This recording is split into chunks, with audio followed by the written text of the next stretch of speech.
So we're doing this project because we're going to be looking at community diversity. And again, mist netting is great for looking at community diversity because you catch anything that's moving through.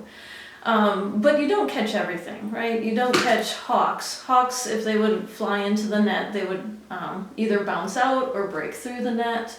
And so they only catch a certain size range. And most of the time, the biggest thing that I ever catch is a robin.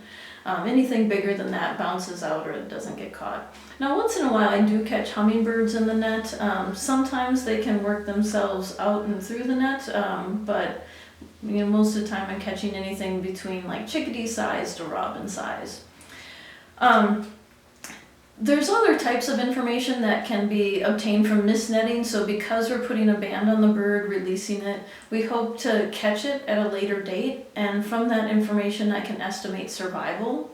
If another researcher catches that bird somewhere else, we can estimate migration routes. Now that usually happens with ducks because ducks are really big and it's easy to read the bands off of them, and duck hunters are really good at reporting the band numbers.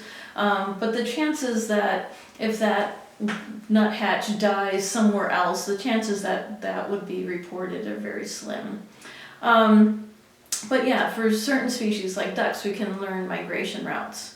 And there's so many tools available to ornithologists today. I could have taken a blood sample and gotten an idea of whether it carried a malarian parasite or had in the past.